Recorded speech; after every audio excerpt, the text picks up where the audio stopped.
we'll now consider retrieving data from an SQL database. Let's take a look at that database, which I've got already constructed. It's the Northwind database, and we'll take a look at the tables. In particular, I'm going to look at the products table, view the data there, and we will first of all retrieve all of that data, and then we might take a look at the data which is the products of a certain category, maybe the products all of category 1, for example. Let's see how many products we've got. We seem to have around about 78 products which we'll retrieve. So we've already constructed our web app or web API service, which is going to, that service is going to access the Northwind database. So let's try and simplify this a bit. We're going to be looking at the products controller, which I'll open up. Before we do that, just run the program and just see what it does. Well, not very much at the moment, so let's take a look at this products controller. We have here API controller, so that gives us a clue that we ought to at least type in API followed by the name of the controller. Well, what is the name of the controller? Let's take a look. Here we are. It's the products. So if I were to put in products as well in there,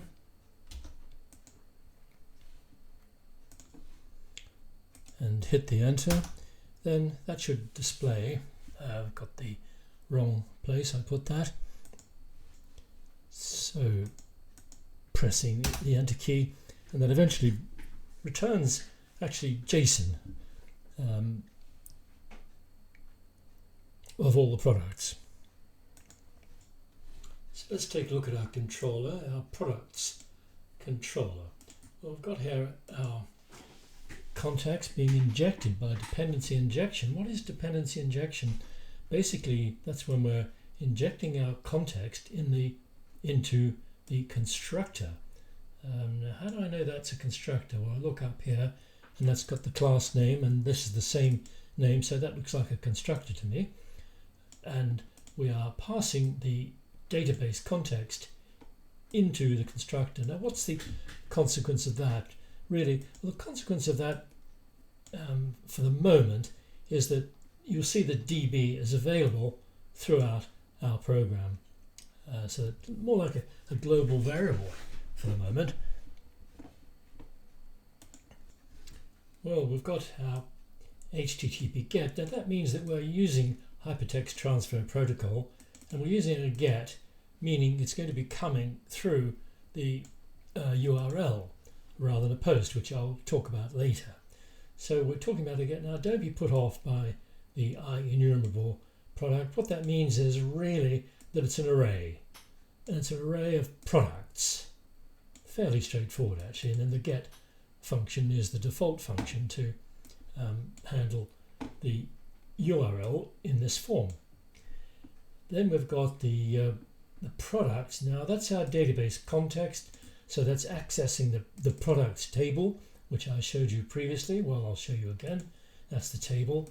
And so that is the database context accessing the DB set, the products table. So we access all the products and then we put them into an array. And that's the meaning of IEnumerable, if you like. It's an array because an array is enumerable. That is to say, you can enumerate through it. And finally, we return all of the products. So maybe I could just put a breakpoint in here. Yes, I'll put a breakpoint there, and then I'll run it again. So what I'll go up to my URL up here and press the enter key.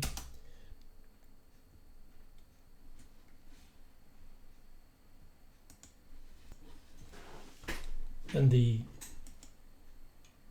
program stops at that point. I'll just do an F11. The products, it's null at the moment. If I press that now, it's gone off to the model. I'll just press F11 to quickly come out of that. And now I should find that the product has been loaded up. Indeed, it has, with the various, an array of products. Each of them has got these fields. And finally, I return the products, and that should therefore display the products on my page. So let me take that breakpoint off, and let's talk about this other method down here, where it says that's the form of it. So it's telling us that we're going to go to the URL and place in it a number which represents the category. So what we're going to do is to get all the products of that category. So let me press the Enter key, and sure enough it stops in my breakpoint. Let's take a look. ID is 5, that's correct, which corresponds to the 5 that I put in the URL. And of course it's the controller, the products controller, which we look at the top, and that's telling us there that that's responding to the products in the URL. And once again we're returning an array of products. Let's see how we get them. I'll single step by pressing the F11 key, and we're looking at the products where P maps into category, which is equal to the ID. So whenever the category, the ID of the category table, of the category field is equal to 5, well, let's take a look.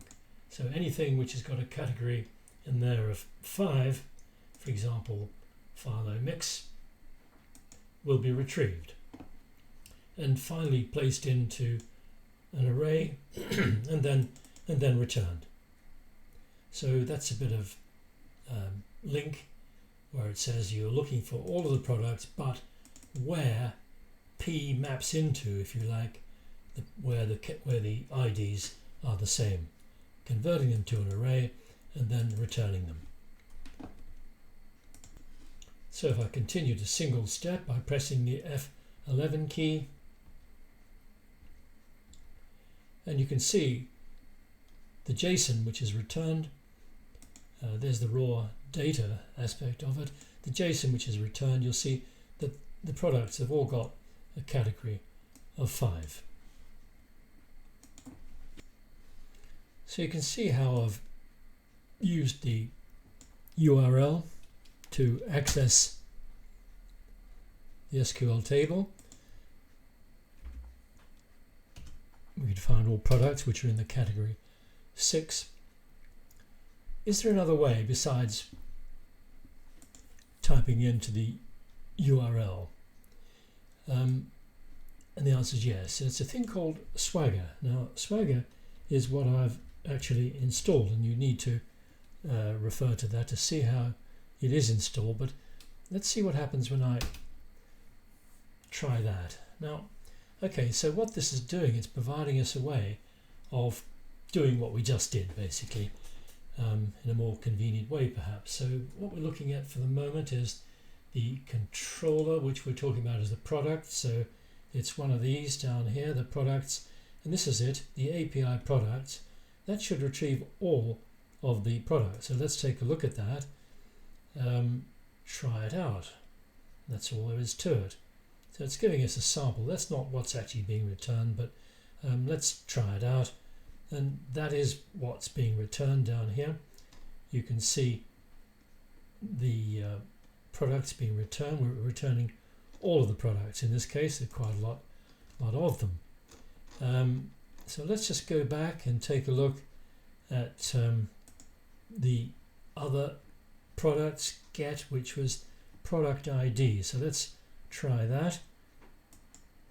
And now it's asking us here for an ID as well, and it's absolutely required. So we need to put that in and click try it out, and that will run it and find all the products which have got a category of 5.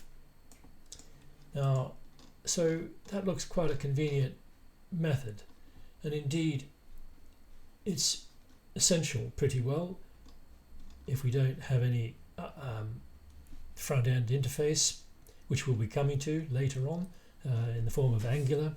But for the moment, we don't have an interface, so we're stuck with this. And especially when it comes to doing a post, this is the only way, apart from making a form, that we can try this out later.